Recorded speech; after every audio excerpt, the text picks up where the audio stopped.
Nasihat orang tua kepada anak. Kata-kata ora elok sangat kental dengan nasihat orang tua kepada anaknya atau yang lebih muda. Seolah-olah kalau kita kerjakan sudah setengah dosa atau dalam tahap kualat. Bahkan, kalau orang itu telanjur melanggar harus diruat. Kalau sekarang banyak ditemui berupa slametan. Mungkin, di antara kita pernah mendengar kalimat, ora ilok, tidak pantas. Kalimat itu sering terucap dari orang tua saat kita melakukan sesuatu yang mereka anggap itu tidak pantas. Misalnya, makan di depan pintu. Menyapu di malam hari dapat kehilangan rezeki. Potong kuku di malam hari dapat kehilangan rezeki. Tidur di depan pintu akan didatangi hantu. Anak kecil tidak boleh keluar setelah jam 6 sore. Dan lain-lain. Pada dasarnya, ora ilok adalah nasihat orang tua kepada anaknya. Namun, nasihat tersebut merupakan nasihat yang tersamarkan atau dirahasiakan supaya anak-anak yang diberi nasihat dapat menaatinya. Nasihat itu tidak disampaikan terus terang, tetapi disembunyikan dan diganti dengan nasihat yang lebih bersifat ancaman atau hal yang menakutkan. Meskipun demikian, nasihat-nasihat itu memiliki makna positif jika kita telah lebih mendalam. 1. Aja lungguh ing ngarep lawang. Mundak wong sing ngelamar balik. Jangan duduk di depan pintu agar orang yang ingin melamar tidak pergi. Nasihat ini mengandung ancaman atau hal yang menakutkan agar dipatuhi. Kenyataan sebenarnya adalah orang yang duduk di depan pintu itu selain menghalangi orang lain untuk masuk, tetapi juga menyebabkan sakit karena tiupan angin yang masuk dari pintu. 2. Aja lungguh ing dhuwur bantal. Mundal wudunen. Jangan duduk di atas bantal. Menyebabkan bisulan. Orang yang duduk di atas bantal, selain tidak sopan, membuat bantal yang diduduki itu kotor. 3. Aja ngidoni sumur. Mundal lambe suwing. Jangan membuang ludah ke dalam perigi. Dapat membuat bibir sumbing. Kenyataannya adalah ludah yang jatuh ke dalam perigi akan menyebabkan kualitas perigi menjadi tidak bagus. Terlebih lagi, jika orang yang membuang ludah itu mempunyai penyakit menular melalui air ludah maka akan menularkan penyakit pula. 4. Aja ngelungguhi sapu. Mundak dicakot lintah. Jangan duduk di atas sapu. Dapat digigit lintah. Kenyataannya adalah sapu merupakan alat untuk membersihkan sampah. Jadi, sudah dipastikan sapu itu kotor. 5. Aja mangan ing ngarep omah. Tidak boleh makan di depan pintu. Pada zaman dahulu makanan sangat langka dan mahal. Mereka tidak ingin makanan itu tumpah karena saat anaknya makan terus tersenggol orang yang lewat.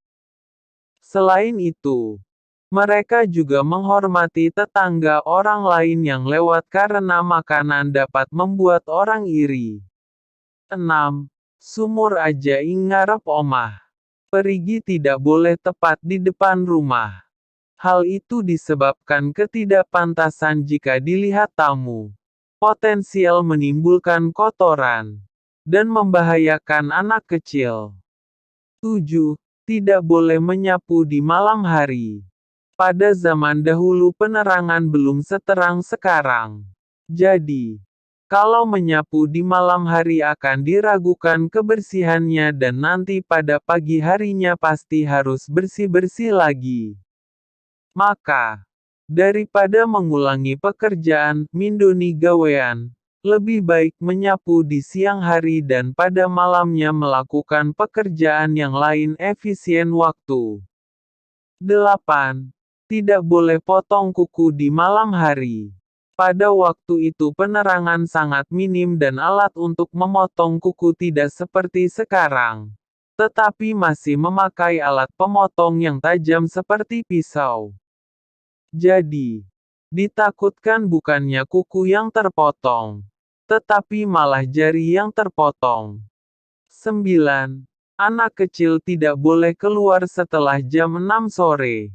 Seputar waktu tersebut, udara tidak baik untuk kesehatan anak kecil yang dapat menyebabkan sakit. Kira-kira begitulah kenapa orang tua melarang kita. Hal itu turun-temurun dari dulu sampai sekarang. 10. Anak kecil tidak boleh makan brutu atau pantat ayam. Brutu itu banyak lemak, lunak, dan tidak bertulang sehingga tidak banyak serat yang menyebabkan sulit pencernaan. Di sisi lain, supaya mbah-mbah kita bisa makan daging ayam, mereka biasanya memilih brutu, supaya tidak seliliden karena struktur gigi mereka sudah tidak lengkap dan tidak sempurna lagi. 11. Kori pintu dan jendela harus ditutup pada saat terbenamnya matahari. Hal itu disebabkan binatang-binatang sawah dan serangga akan masuk ke rumah, mencari cahaya yang ada di dalam rumah pada saat mulai gelap. Hal ini sangat mungkin mendatangkan penyakit. 12. Tidak boleh menanam pohon pisang di depan rumah. Pohon pisang cepat mendatangkan kotoran, utamanya dari binatang yang suka makan buah pisang. Seperti ulat-ulat akan masuk ke pintu rumah. 13. Tidak boleh membuang sampah di kolong rumah. Hal itu karena membuat kotoran menumpuk, membusuk, dan membahayakan kesehatan penghuni rumah. 14. Tidak boleh membuang sampah dari jendela.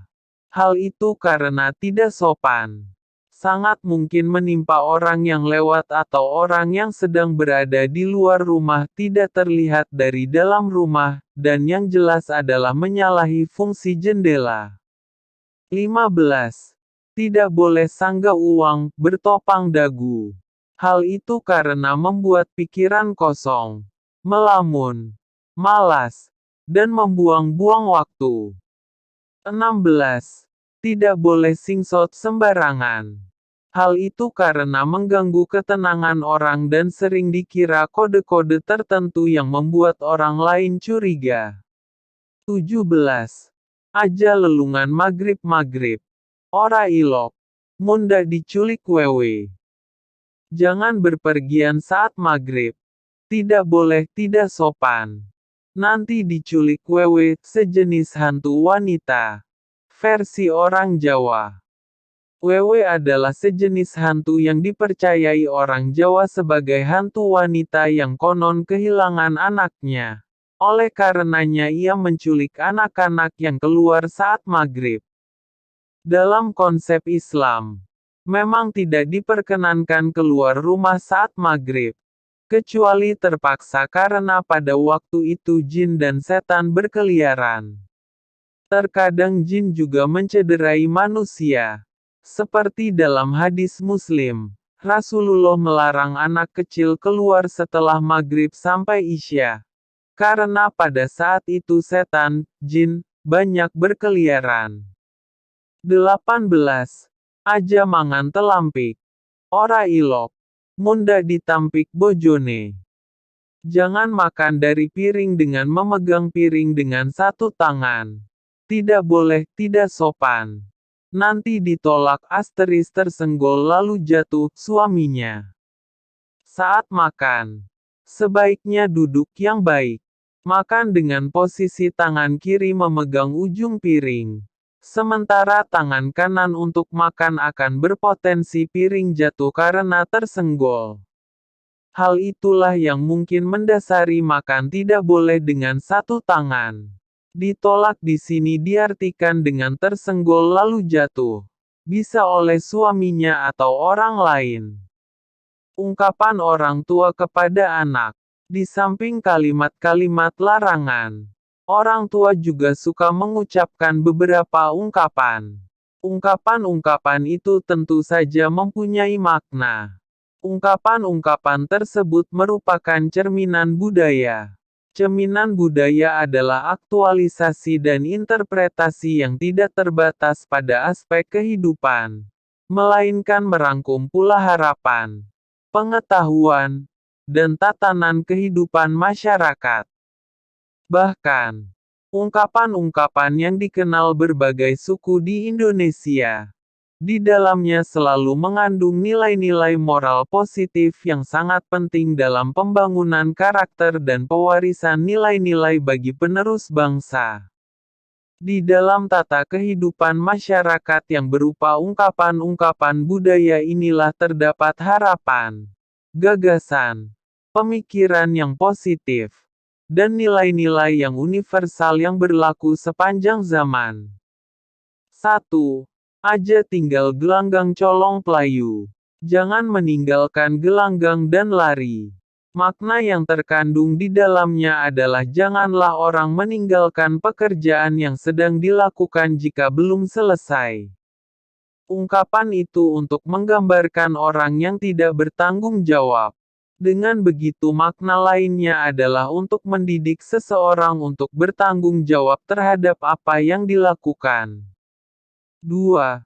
Jer Basuki Mawabaya. Sesungguhnya kesejahteraan memerlukan biaya. Maknanya adalah bahwa untuk mendapatkan suatu hasil yang baik dan memuaskan, orang harusnya tidak segan-segan mengeluarkan pengorbanan, baik berupa moral maupun material.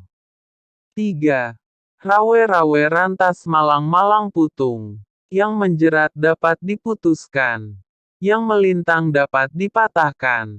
Maknanya adalah bahwa semangat untuk mencapai suatu tujuan dengan jalan yang benar, segala rintangan dan halangan yang menghadang dilenyapkan dengan keberanian, tanpa takut terhadap risiko apapun.